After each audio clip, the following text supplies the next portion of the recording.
नमस्कार दोस्तों, स्वागत करता हूं आप सभी को टेकीराज यूट्यूब चैनल पर। आज की इस वीडियो में मैं आपको बताऊंगा कि कैसे आप आईडीएफसी बैंक या फिर किसी भी बैंक का बैंक स्टेटमेंट को कैसे आप डाउनलोड कर सकते हैं पीडीएफ फॉर्मेट में। तो दोस्तों, जानने के लिए इस वीडियो को शुरू से लेकर अंत तक जरूर देखिएगा।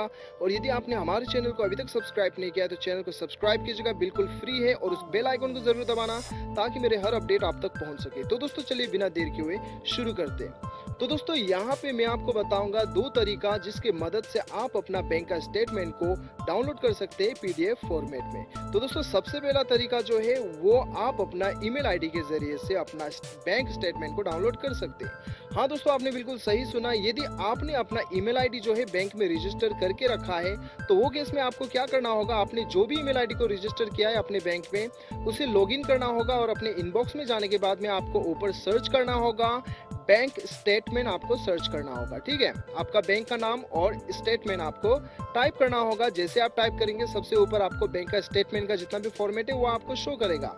हर महीने जो है बैंक आपको ये स्टेटमेंट जो है भेजती है। तो यदि आपका ईमेल आईडी रजिस्टर है तो आपको इस प्रकार से शो करेगा। आप सिंपली उस मेल को खोल लीजिएगा, आपको अटैचमेंट मिल जाएगा जिसे डाउनलोड करने के बाद में पीडीएफ फॉर्मेट में आपका जितना भी महीने का ट्रांजैक्शन वगैरह है वो सारा कुछ आपको पीडीएफ फॉर्मेट में शो करेगा। तो दोस्तों, ये था सबसे पहला तरीका, ईमेल के जरिए से आप अपना बैंक स्टेटमेंट को डाउनलोड कर सकते हैं। और यहाँ पे दूसरा तरीका हम देखते हैं दोस्तों। दूसरा वे जो है वो है इंटरनेट बैंकिंग, यानी कि नेट बैंकिंग।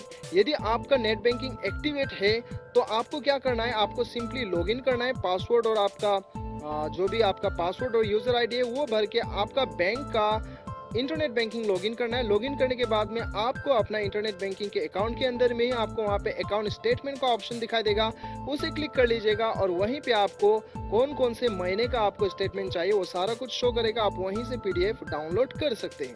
तो दोस्तों, ये था दो तरीका जिसके मदद से आप अपना बैंक का स्टेटमेंट को आसानी के साथ डाउनलोड कर सकते हैं पीडीएफ फॉर्मेट में। मुझे पूरा उम्मीद है कि आपको वीडियो पसंद आया होगा। वीडियो पसंद आए तो एक लाइक जरूर कीजिएगा, चैनल को सब्सक्राइब कीजिएगा। मिलते हैं अगले वीडियो में, अभी के लिए इतना है। Till then bye bye, see you.